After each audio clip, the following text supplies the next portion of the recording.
ओम श्री कल्की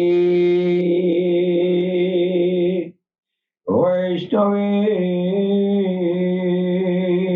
नमः। ओम श्री कल्की वैष्णवे नमः। ओम श्री कल्की वैष्णवे नमः। वक्रतुंड महाकाय सूर्यकोटि संप्रभ निर्विघ्नं कुरु मे देवं सर्वकार्येषु सर्वदा। ओम गंगणपतये नमः। ओम गंगणपतये नमः। ओम गंगणपतये नमः। एक बार बोलिए भगवान कालकी अवतार राघव शाही जी महाराज की जय। भगवान कालकी अवतार राघव शाही जी महाराज की जय। भगवान कालकी अवतार राघव शाही जी महाराज की जय।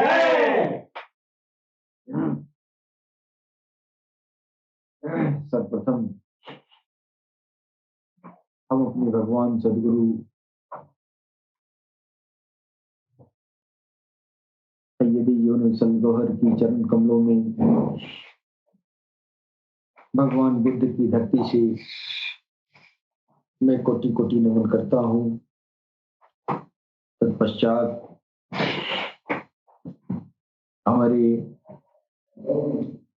अल्लाह टीवी के प्लेटफॉर्म से पूरी दुनिया में प्यार मोहब्बत का पैगाम देने वाले उन सभी भाई बहनों को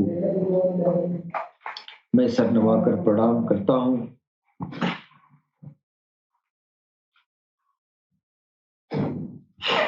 इसके बाद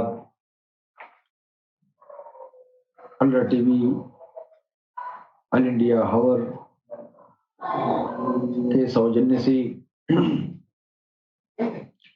मैं दुनिया में जितने भी सनातनी भाई बंधु हैं उनको नूतन वर्ष एवं नवरात्र की हार्दिक शुभकामनाएं हैं और हमारे मुस्लिम भाइयों को रमजानुल मुबारक का बहुत बहुत मुबारकबाद है।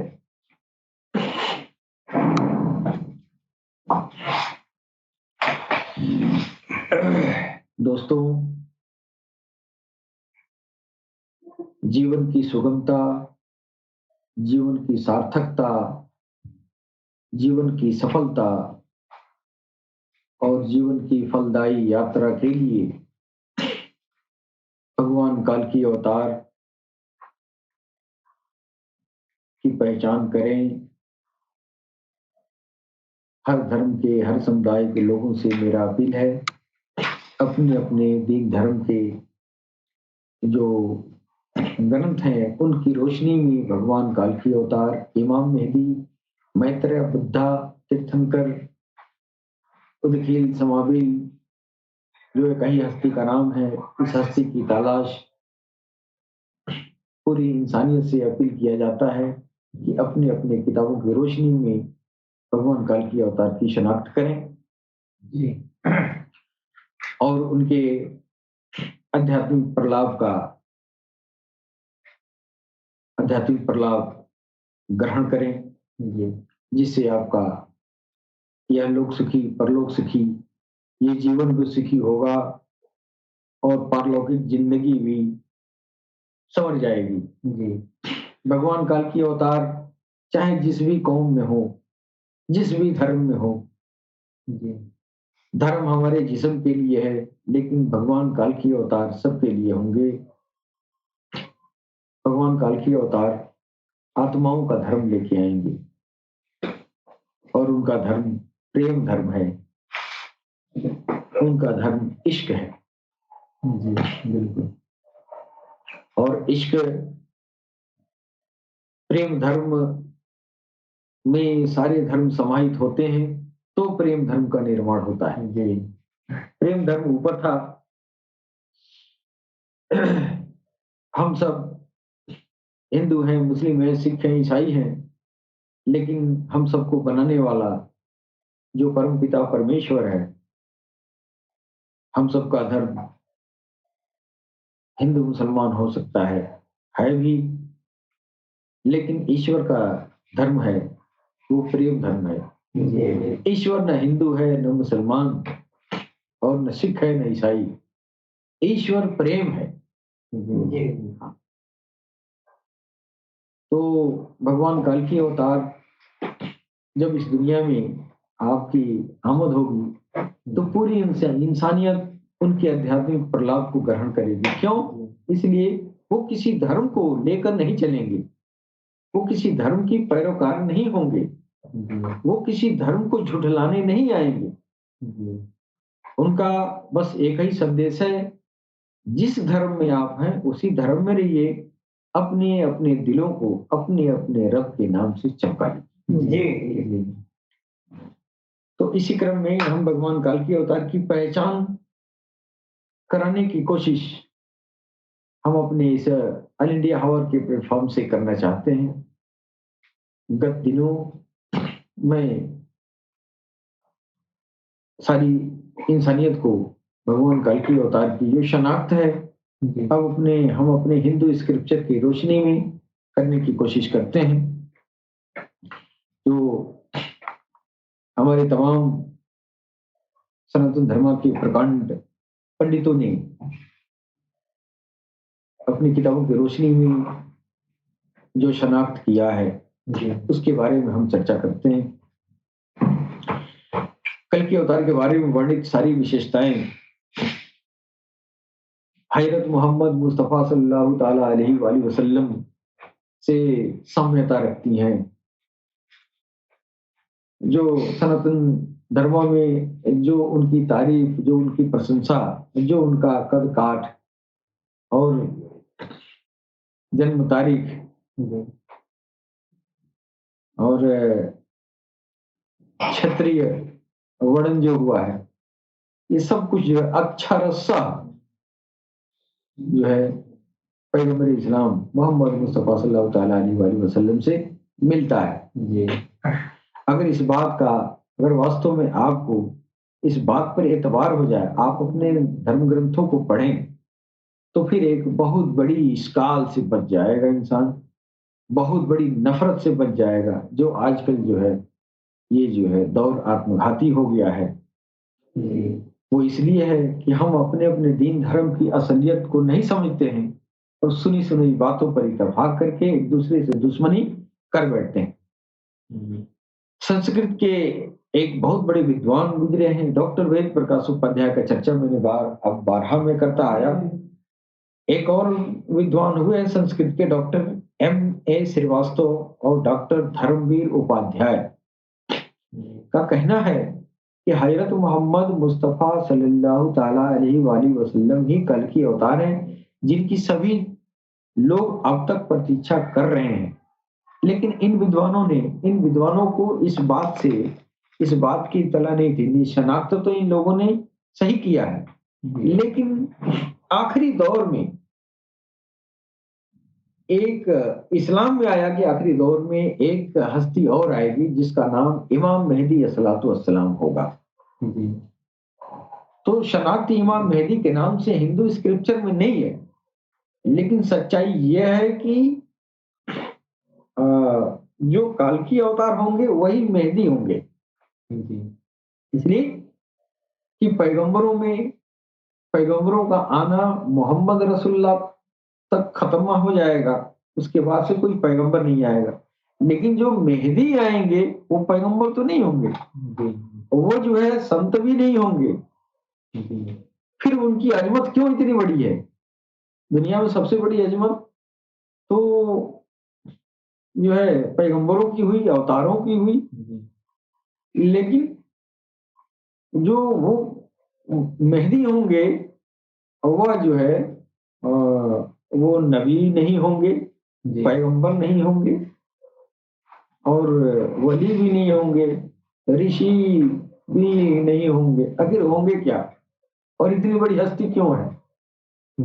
हाँ, वो ऐसी हस्ती है जिनके अंदर खुद वो पार ब्रह्म परमेश्वर बैठ के आएगा। हाँ, इसलिए ये जो है इनकी मर्तबा, इनकी जो है प्रशंसा की गई है। खुद परम पिता परमेश्वर इनके अंदर बैठकर समाहित होकर है। लिहाजा काल के अवतार की शनाख्त हिंदू स्क्रिप्चर में तो मोहम्मद रसूलुल्लाह के रूप में किया गया है, लेकिन जो इमाम मेहदी होंगे वो मोहम्मद रसूलुल्लाह का वो दूसरा दौर होंगे। इस्लाम के मुताबिक, कुरान के मुताबिक दूसरा दौर होगा, लेकिन हम हिंदू सनातन धर्म के होने के नाते मैं मोहम्मद रसूलुल्लाह का पुनर्जन्म मानूंगा। बात वही हुआ, कुरान में दौर कहा गया, मैं पुनर्जन्म कह दिया। तो पुनर्जन्म इसलिए कहा कि हदीसों में आया है कि इमाम मेहदी जो होंगे वो मोहम्मद रसूलुल्लाह की अर्जी अरवाह में आएंगे, मतलब पुनर्जन्म में भाग लेने वाली आत्माओं के जरिए वो मेहदी बन के आएंगे। यानी काल की अवतार तो सनातन धर्म के इस स्क्रिप्चर के अनुसार मोहम्मद रसूलुल्लाह है, लेकिन पुनर्जन्म का मान्यता के अनुसार जो है सैयदना रियाज अहमद गौहर शाही काल की अवतार है। इसलिए कि मेहदी वही है। अगर मेहदी वही है तो काल की अवतार भी वही है। अब बात रही काल की अवतार को कलयुग में आना, तो कलयुग तो मोहम्मद रसूलुल्लाह के आने के पहले शुरू हो चुका था और कलयुग 4,32,000 साल का है। तो लिहाजा अगर ये उनका दौर नहीं होगा तो 4,32,000 साल का लंबा दौर में समाज का सुधार नहीं है, कैसे होगा? लिहाजा उनका दौर, कई दौर है उनका, और हम सनातन होने के नाते उनका कई जन्म भी कह सकते हैं, है कि नहीं? लेकिन अब मुसलमान भाई को पुनर्जन्म की ये जो है कॉन्सेप्ट उन लोगों को पता नहीं है। हालांकि सरकार गौर शाही ने बताया है पुनर्जन्म होता भी है और नहीं भी होता है। होता उन आत्माओं का होता है जो आपके जिस्म बनाने में काम आती हैं, वो तो जिस्म बनाती रहती हैं, और जिनका नहीं होता है वो ऊपर से आई हुई आत्माएं, वो हिसाब किताब में जाती हैं, वो एक ही बार आती हैं, एक ही जिस्म के लिए होती हैं। तो इस लिहाज से तो हिंदू की भी बात सही है, मुसलमान की भी बात सही है।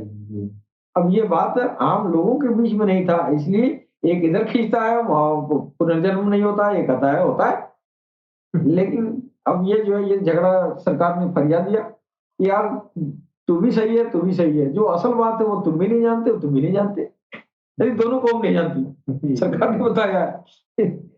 तो ये जो है सनातन धर्म के हिसाब से मोहम्मद रसूलुल्लाह काल की अवतार साबित हो रहे हैं, इसलिए कि कलयुग की शुरुआत हो रही है वहां। और कलयुग आया तभी जब जब दुनिया में बुराइयां बहुत ही जबरदस्त हो गई।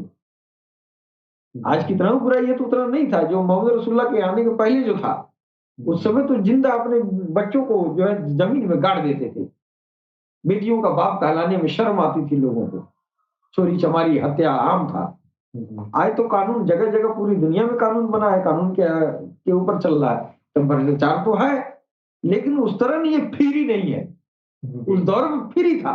हालांकि आज भी जो बाहुबली हैं, धन बली है, तो वो अत्याचार तो करते हैं दुनिया में, लेकिन उनको भी कानून से भय है। लिहाजा कलयुग का वो सबसे वो जो जर्जराता दौर था, जिस दौर में किसी कोई इंसान किसी कानून के दायरे में था ही नहीं। तो उस दौर में काल्की को आना जरूरी था ना। उस दौर में आए काल्की अवतार उस दौर में आए। काल्की क्या है? कली का मतलब राक्षस, राक्षस का मतलब शैतान, शैतान का मतलब बुरा असुरी आत्मा जो आपके नाभि में बैठी है, पूरी इंसानियत के नाभि में बैठी है, जो कत्लो गारत कराती थी, बुराई पर आमदा करती थी। उसको मारने वाला कल्कि अवतार कहलाएगा ना।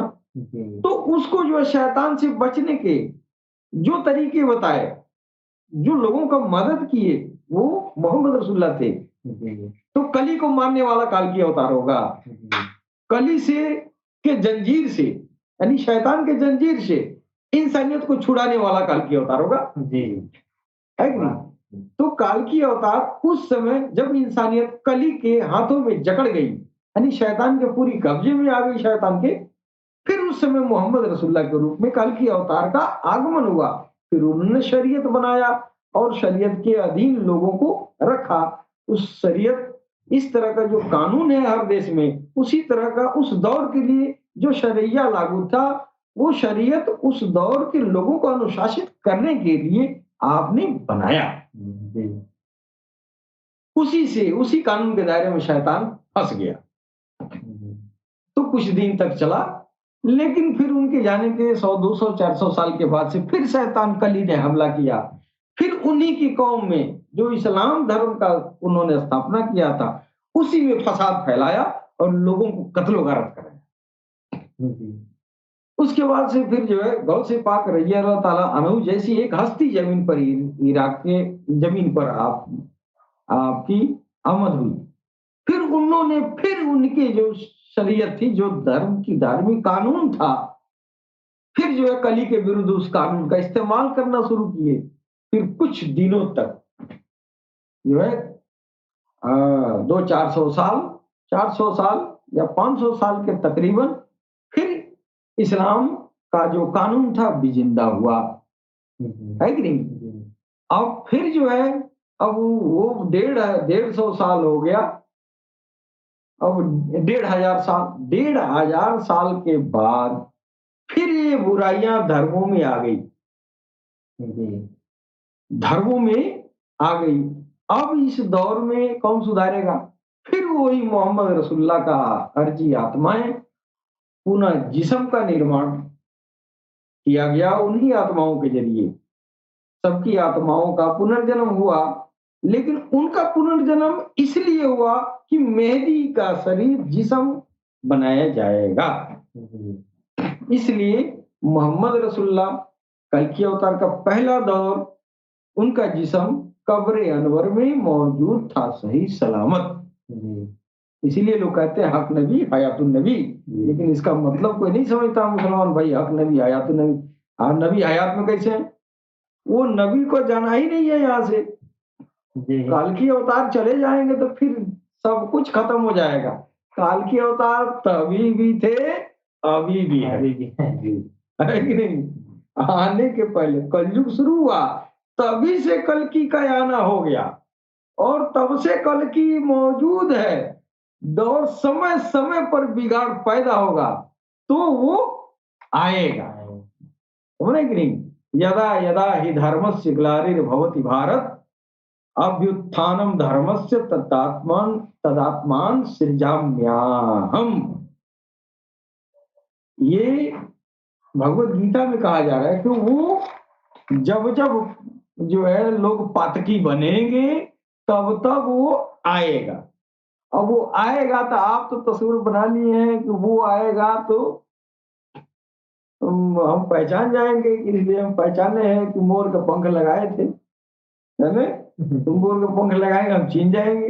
अरे यार, इन आम इंसान की बुद्धि में और भगवान की बुद्धि में बहुत अंतर है ना। तो तू अपना सिनार जो है तलवार घोड़ा गाड़ी लेके बैठा है हवा में उड़ा रहा है कल्कि अवतार को। ऐसा नहीं होगा, ये तेरा तस्वर है, ये स्क्रिप्चर कुछ और कहता है न। तो पहली बात है कि हमारे सनातन धर्म में कोई हिंदू स्क्रिप्चर पढ़ता ही नहीं है। सुनी सुनाई बातों पर सब तकिया करके झगड़ा करते हैं।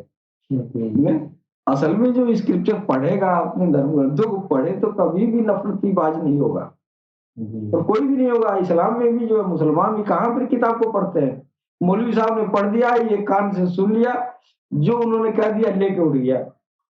यही करता। किताब काफी बना है पढ़ने के लिए, धर्म बना है प्यार मोहब्बत के लिए, तो आपस में लोग झगड़ा क्यों करते हैं? इसलिए करते हैं कि पढ़ाई नहीं, पढ़ेगा नहीं तो सुनी सुनाई बातों पर तकिया करके झगड़ा करेगा। आप पढ़े लिखे हैं, विज्ञान पढ़े हैं, साइंस पढ़े हैं, पीएचडी है, एमए है और क्या क्या है।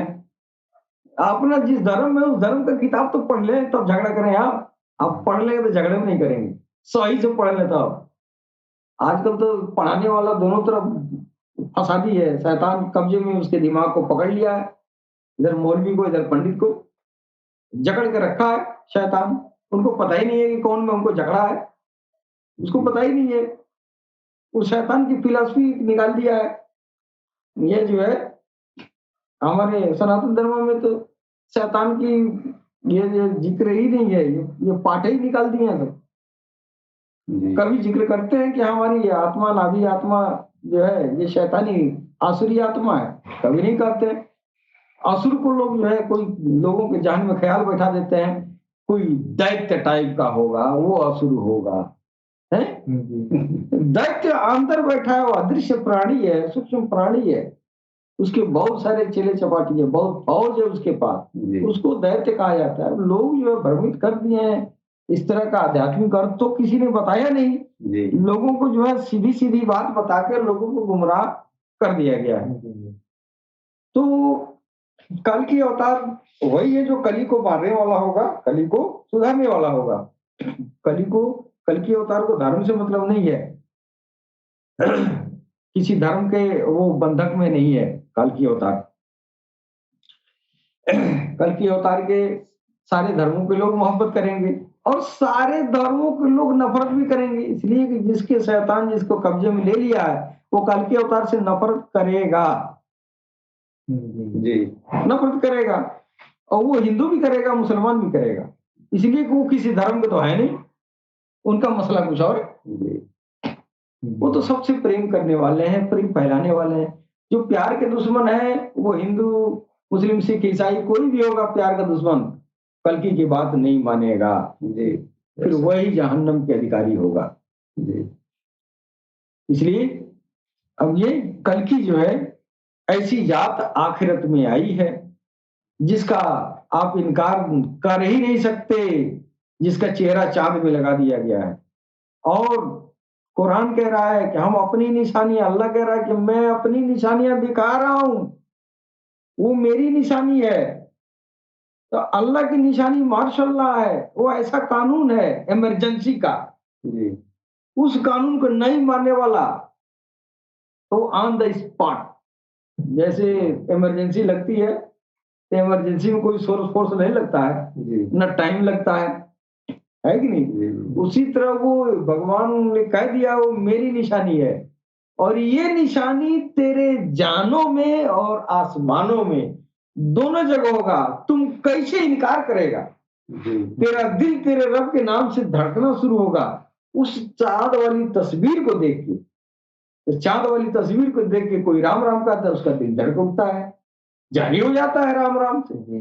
कोई मुसलमान है, चांद को देखा, राम राम का, उसका दिल अल्लाह अल्लाह करना शुरू करता है। तो निशानी इधर भी पूरी हो गई और उधर आसमान में तभी पूरी हुई जब चालू हुआ है नहीं।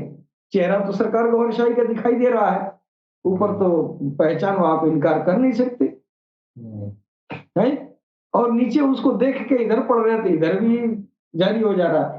तो ईश्वर ने दोनों तरफ जो है आपको बांध दिया है कि आप इनकार कर ही नहीं सकते, इसके बाद भी आप करते हैं, ये इसके बाद भी आप इनकार करते हैं इन निशानियों के, भगवान के निशानियों के, तो आप क्या हैं ये कोई नहीं जानता है। तो और भी हम जो है कल के अवतार से संबंधित जो है बातें हम शेयर करना चाहेंगे। जब मनु, हज़रत नूह अलैहिस्सलाम को मनु कहा जाता है। अच्छा जी। हज़रत नूह अलैहिस्सलाम मनु है और हज़रत इब्राहिम अलैहिस्सलाम भक्त प्रहलाद हैं जी। हाँ, भक्त प्रहलाद हैं हज़रत इब्राहिम अलैहिस्सलाम जी।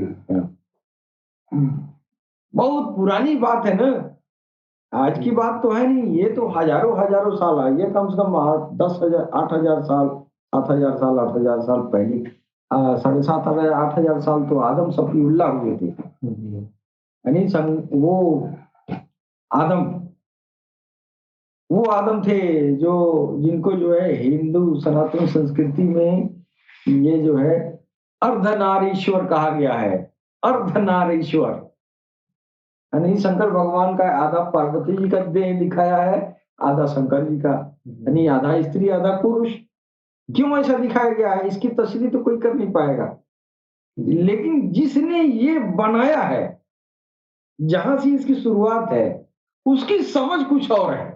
वो बहुत होशियार था जो शंकर भगवान की छवि को अर्धनारीश्वर के रूप में बनाया है। बोले कि नहीं? हाँ, तो वो जो है उनके बाद नूह अलैहिस्सलाम आए। तो नूह के दौर में एक कहानी है जो हमारे मुसलमान भाई अक्सर जानते हैं, लेकिन हमारे सनातन भाई नहीं जानते। नूह अलैहिस्सलाम अपने उनकी जो कौम थी, वो अपनी कौम को भगवान से डरा रहे थे कि देखो भगवान जो है, भगवान ने हमको अपना मित्र बनाया है और भगवान हमसे कहता है कि देखो ये जो है ये गुनाह छोड़ दो, ये गलतियां छोड़ दो, ये गुनाह करोगे तो ईश्वर की तरफ से जो है भयंकर तूफान आएगा और तुम लोग गर्क हो जाओगे, डूब जाओगे। नहीं, ये बार बार हिदायत देते तो लोग मजाक उड़ाते थे, इसलिए कि इंसानियत जो है जल्दी समझ नहीं पाती है। हर समय इंसान को शैतान बहकाता रहा है। जब कोई नबी वली पैगंबर ऋषि महर्षि जब धरती पर आया तो क्या होता है, ये शैतान जो है बरगलाता है लोगों को। फिर बाद में वही लोग पूछते हैं, जिनकी किस्मत अच्छी रहती है वो समझ जाते हैं कौन है राम, कौन है कृष्ण, कौन है मोहम्मद। लेकिन जिनकी अकल पे पर्दा है वो नहीं पहचान पाते, उसे में गाली देते हैं, लेकिन उनका वंशज पूछती है। तो हजरत नूह अलैहिस्सलाम जो थे वो जो है धरती पर ये जो है पैगंबर थे, ईश्वर की तरफ से पैगाम लेके आए थे और इंसानियत को बताए कि ये गुनाह मत करो, नहीं तो ईश्वर की तरफ से सैलाब आ जाएगा, बाढ़ आएगा, बहुत बड़ा बाढ़, सारा सब कुछ डूब जाएगा। तो मैंने सुना है कि उनकी बीवी और बच्चे जो है भी नहीं बात मानते थे, गैर तो गैर है। यही होता है, जितने बड़े बड़े ऋषि महर्षि होते हैं ना, उनके घर में अक्सर खलल होती है। हाँ, एक स्वामी जी हमारे वहां आते थे 2-3 साल पहले, मैं बता दे रहा हूँ, इतने बड़े विद्वान, इतना अच्छा बोलने वाला, मानो हिंदू साहित्य का वो विद्वान थे, और उनके आने से कितने घरों में बहुत सारी बुराइयां दूर हो गई। लेकिन एक आदमी उनके घर गया, वो कई बार आ चुके जाओ प्रवचन करने, तो एक जो है वो आदमी उनके मानने वाला अनुयायी था और उनके घर गया, तो उनके घर जाके देख रहा है तो उनकी बीवी और उनके बच्चे उनके साथ ऐसा व्यवहार कर रहे हैं जैसे भाई पर्दार का व्यवहार जैसे लोग करते हैं। हाँ, दुश्मनों की तरह, गुलामों की तरह। और यहाँ इतना बड़ा ऋषि है। अब देखने वाले तो हमने सुना, हमसे कहेगा अरे हम तो ऐसा देखे यार, उनके घर में तो ऐसा है वैसा है। तो ऐसा वैसा क्यों है? इसलिए कि वो ईश्वर की नजर में आ गए, ईश्वर को पसंद, ईश्वर ने पसंद कर लिया है। अब शैतान उसके आल औलादों को उसके करीब जाने नहीं देगा कि ये तो नेक हो जाएगा। तो अक्सर इस तरह के ऋषि महर्षि वली लोग होते हैं, उनके खानदान में इस तरह की बुराइयां आ ही जाती हैं। क्यों? तो वो जो आसुरी आत्मा है वो उसको बाध्य कर देती है कि ये तो दुनिया को जो है हमारे चंगुल से निकाल रहा है, हम इसी के खानदान को दबोच लें। तो ऐसा अक्सर पाया भी जाता है।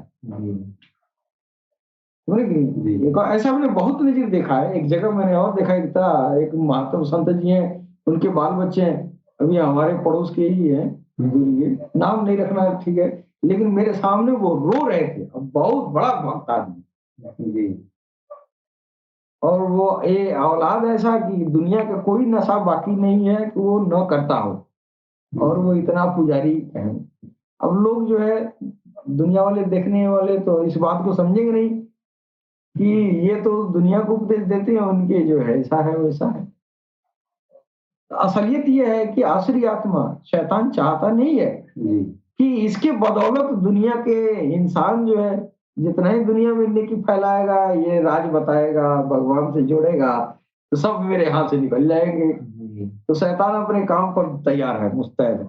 उसी तरह नूह अलैहिस्सलाम के जमाने में उनके बीवी बच्चे कह रहे थे कि बाढ़ आएगा, वो जब डरवा रहे थे, ईश्वर की जो पैगाम बता रहे थे, तो उस समय उनके बीवी बच्चे कह रहे थे कि अब आएगा बाढ़, ये बारिश आएगा, बाढ़ आएगा तो हम लोग पहाड़ पे चढ़ जाएंगे ऊपर, उतना ऊंचा बाढ़ नहीं ना आएगा। फिर भी आप डराते रहे, लेकिन उन लोगों ने नहीं माना। आखिर बाढ़ आया और पूरी कौमें डूब गई। हाँ, पूरी कौम डूब गई। उसके पहले ईश्वर के तरफ से उनके ऊपर आकाशवाणी हो चुकी थी कि आप एक नाव बना ले, जब बाढ़ आएगा, जब सैलाब आएगा, तो आपके मानने वाले उस नाव में बैठ जाएंगे और दूसरे देश में चले जाएंगे और ये गर्क हो जाएगा, वो समुंदर हो गया। मैंने सुना है कि बरमुंडा ट्रायंगल जो है वहीं पर वो आबाद था।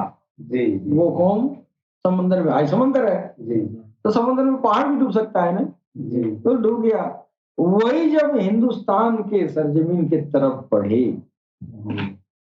समझे कि नहीं, तो वहां से जो है ये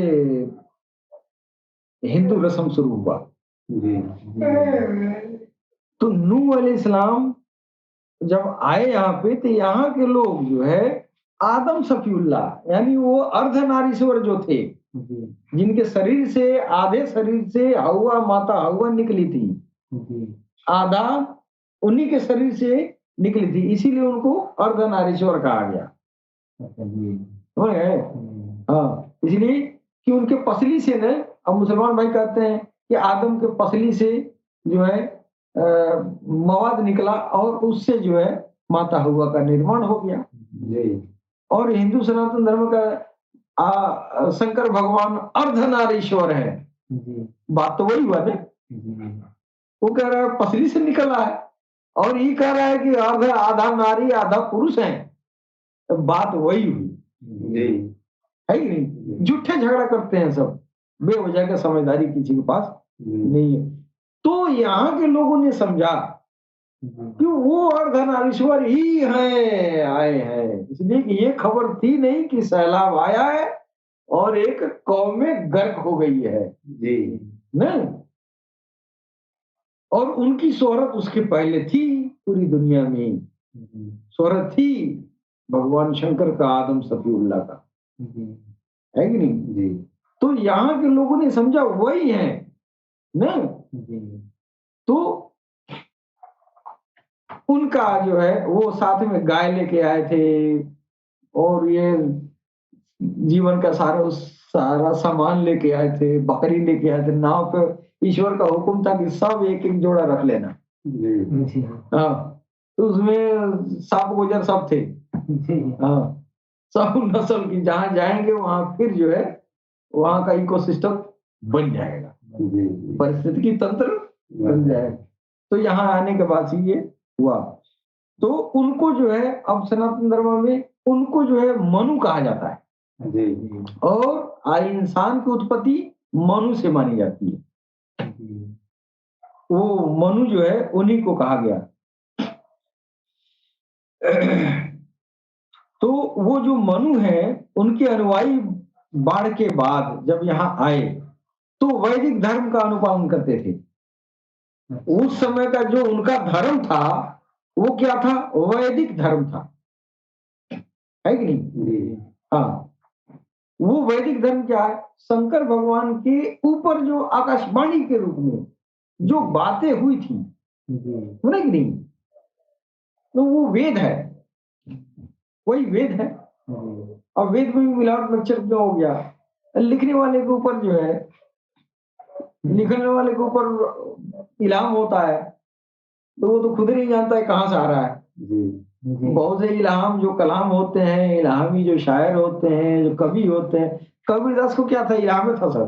कबीरदास को पता नहीं था हम कहाँ से बोल रहे हैं, बोल रहे थे। अल्लामा इकबाल बोल रहे थे, उनको पता नहीं था कहाँ से बोलते हैं। और जब भगवान की तरफ से उतरता था तो सोए रहते तो उठ के बैठ के लिख देते थे। ये दुनिया को सिखाने के लिए नहीं, ये आकाशवाणियां होती नहीं है, तो आकाशवाणी दिल पे उतरती है, कान से नहीं सुनाई देती, दिल से। आकाशवाणी का मतलब आपके दिल पर भगवान की तरफ से आई हुई बात, न कि आप कान में आए फलाना टकरमा, ऐसा नहीं है। लोगों को ये होता है, लोग समझते हैं आकाशवाणी भगवान बोलते हैं तो लोग कान में सुन लेते हैं, ऐसा वैसा नहीं है। भगवान की बोली कि विषाद इस कान से नहीं सुन सकते हैं, लेकिन दिल एक ऐसा जगह है जहां से भगवान से जुड़ सकते हैं। दिल इसीलिए बनाया है, समझ रहे कि नहीं। तो ये जो है नूह अलैहिस्सलाम का जो धर्म था वो वैदिक धर्म था, वो इस्लाम नहीं था। अब मुसलमान भाई कहते हैं नूह अलैहिस्सलाम इस्लाम मुसलमान थे। अरे मुसलमान इस्लाम तो तब अब ने हुआ मोहम्मद रसूलुल्लाह के जमाने में। उस समय तो वो वैदिक रीति पर चलने वाली उनकी कौम थी, है कि नहीं। और इधर इस्लाम में कह रहा है कि इस्लाम में कुरान में आया है कि उसने वही धर्म तुम्हारे लिए निर्धारित किया है जिसकी ताकीद हमने इब्राहिम, मूसा और ईसा को की थी। यह है कि धर्म को कायम स्थापना करो और उसके विषय में अलग न हो जाओ। ये कुरान कह रहा है, यह जो है ये 42वां सूरा है और 13वां जो है आयत है कि वो जो है, जो ईसा मूसा के ऊपर जो मैंने उतारा है, इसी का जो है अनुपालन, यह है कि धर्म को कायम करो जो तुम्हारे लिए निर्धारित किया गया है। अब उस जमाने में मूसा को शरीयत जो है वो जो थी वो ईश्वर की तरफ से थी।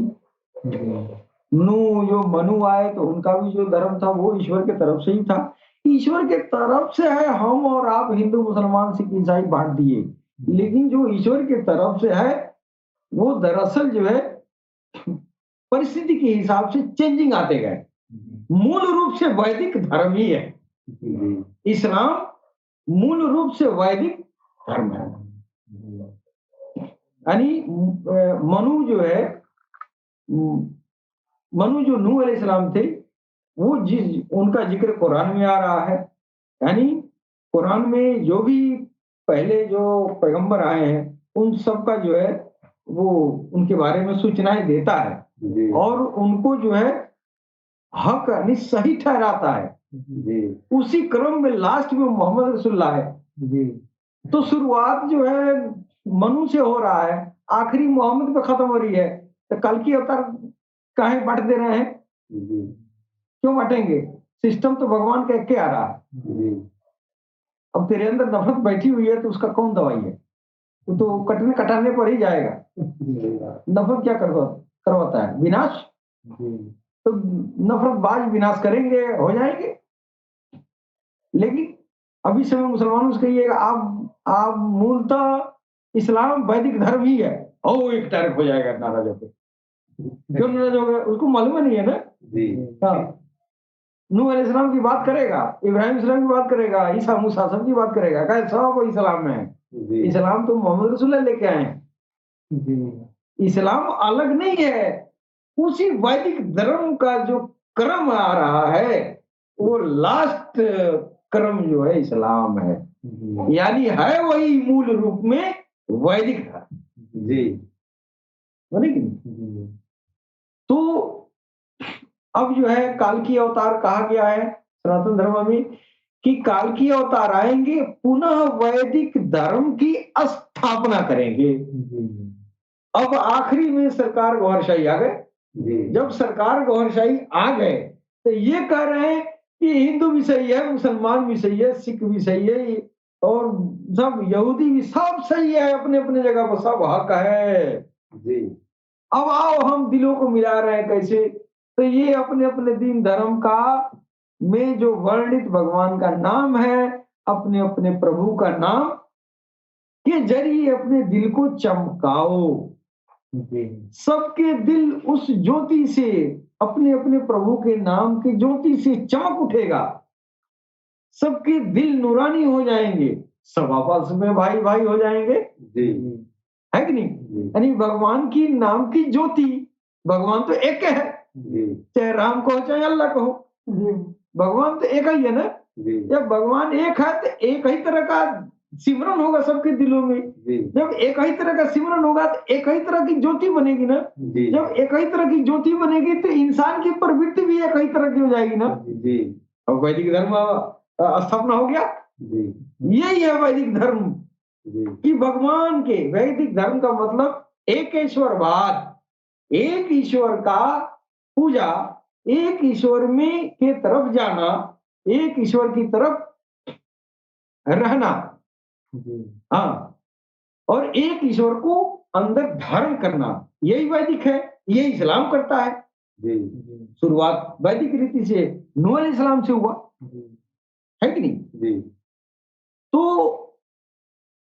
जो नूह अलैहिस्सलाम किए उसको कुरान हक बता रहा है। और नूह अलैहिस्सलाम मनु थे, मनु वैदिक धर्म के मानने वाले थे। तो इस्लाम उसे अलग कहा है, उसी क्रम में तो ये भी आ गया, है कि नहीं? तो इंसान जो है इस बात को समझ नहीं पाता है, काल की अवतार वो होंगे जो पुनः वैदिक धर्म की स्थापना करेंगे। वैदिक धर्म का मतलब एक ईश्वरवाद, एक ईश्वर की तरफ जाना, एक ईश्वर को धारण करना, यानी वैदिक धर्म को धारण करना। नाम से क्या होता है यार, काम तो एक ही है। मूल रूप से आप रोजा नमाज पढ़ते हैं, चलिए भगवान के लिए पढ़ते हैं, आप व्रत रहते हैं भगवान के लिए करते हैं, काम तो दोनों कर रहे हैं, अपने अपने हिसाब से कर रहे हैं, लक्ष्य तो एक ही है।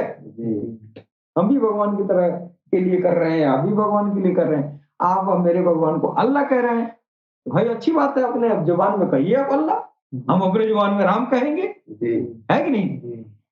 लेकिन राम और अल्लाह कहते कहते आपस में लड़ना शुरू कर दिया इंसानियत। ये बात तो प्रभु को मालूम है, काल के अवतार को मालूम है ना कि ये तो नाम के ऊपर लड़ जाएंगे, हैं?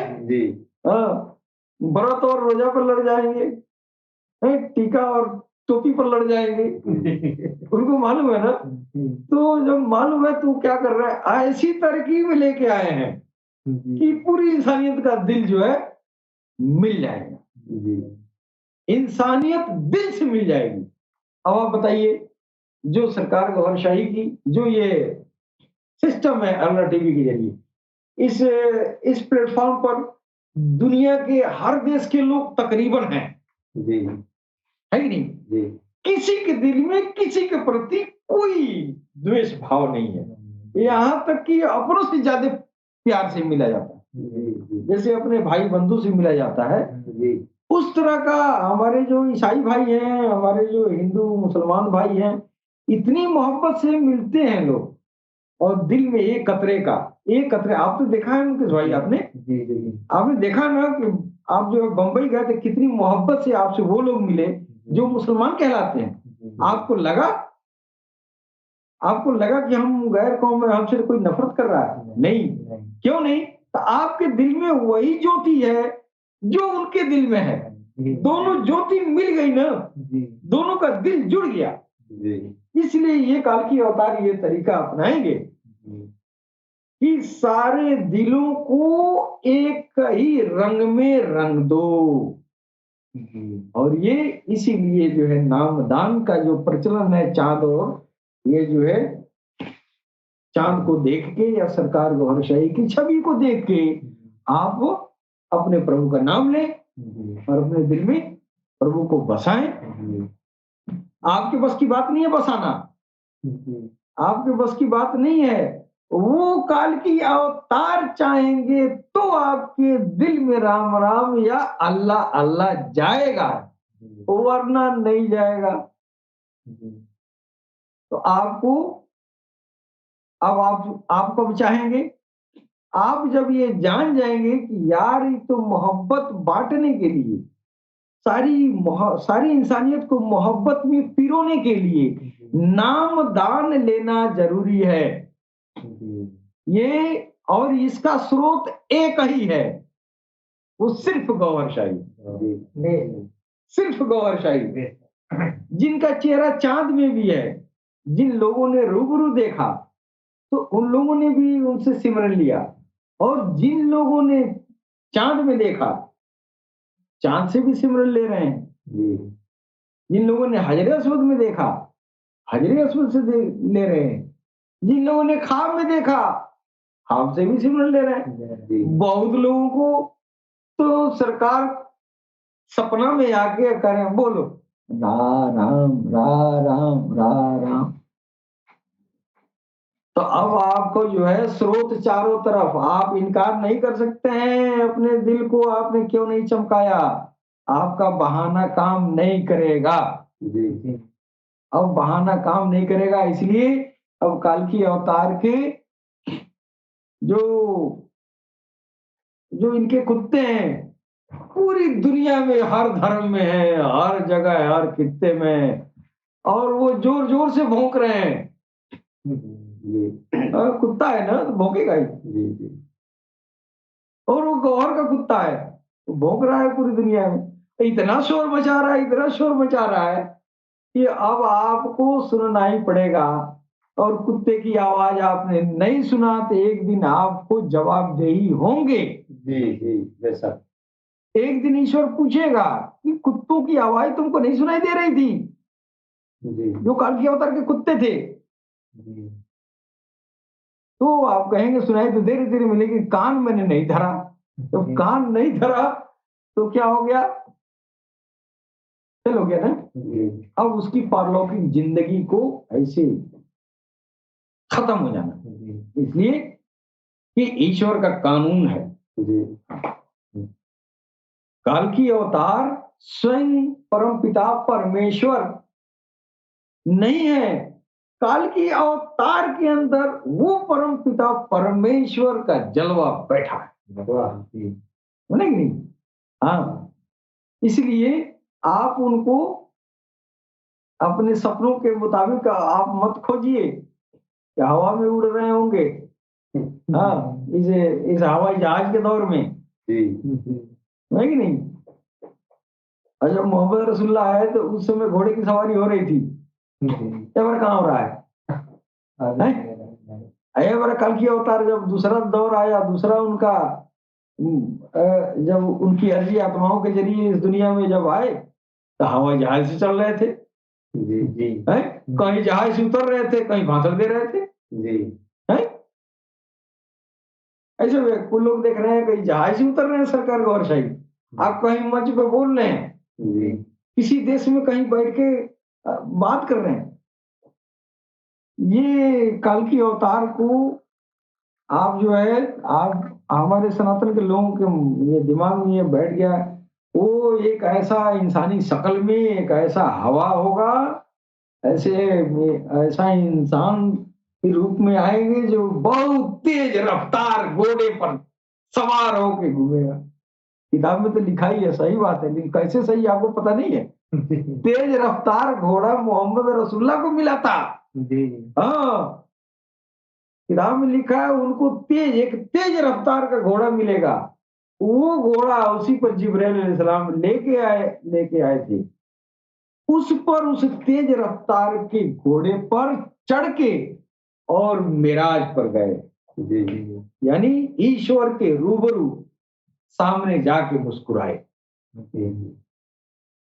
कि नहीं? अब तेज रफ्तार के घोड़ा, अब जो है निहायत तेज रफ्तार का घोड़ा, अब देखिए दुनिया में कहाँ है? कहीं है? नहीं, कहीं नहीं है। जितना इतना तेज रफ्तार का घोड़ा था, इतना तेज रफ्तार का था, गए और आए, और जो फाटक का कुंडी होता है वो कुंडी अभी हिल रहा था। कुंडी अभी हिल रहा था, गए वहां मिलके सातवें आसमान से, फिर वापस आ गए अभी बिस्तर गर्म था,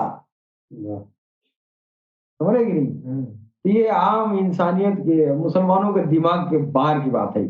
जी ईमान तो रखते हैं, जानते नहीं है तो ऊपर से ईमान रखते हैं। असल बात जानेंगे तब लोग इन लोगों का असल ईमान होगा। जी असल बात, हाँ, दौरे ईमान कहते हैं कि हाँ सही बात है।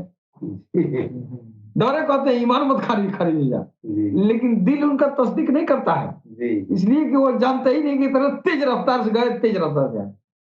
वैदिक धर्म में उसकी रफ्तार बताई गई। वैदिक धर्म में पुराणों में रफ्तार बताई गई कि कल की अवतार को तेज रफ्तार का, निहायत तेज रफ्तार का घोड़ा मिलेगा।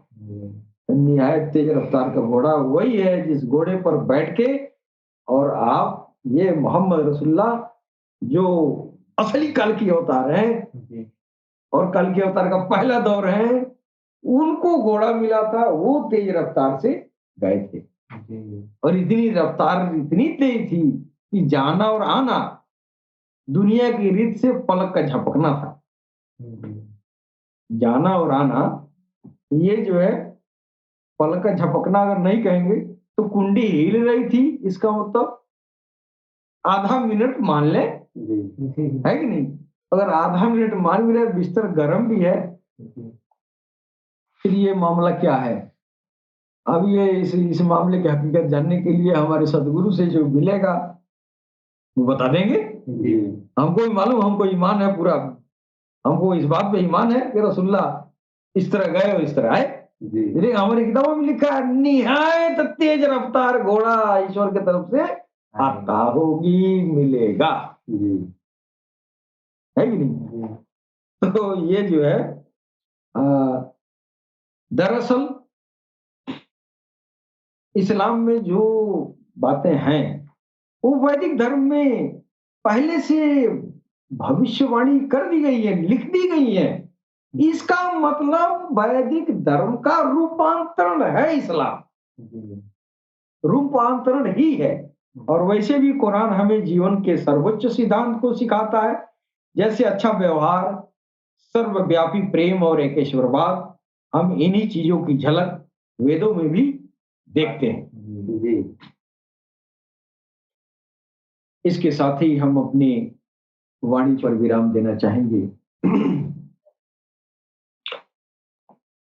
अगले सप्ताह पुनः मैं आपकी सेवा में हाजिर होऊंगा। तब तक के लिए आज्ञा दें। सलाम, नमस्ते, सत श्री अकाल।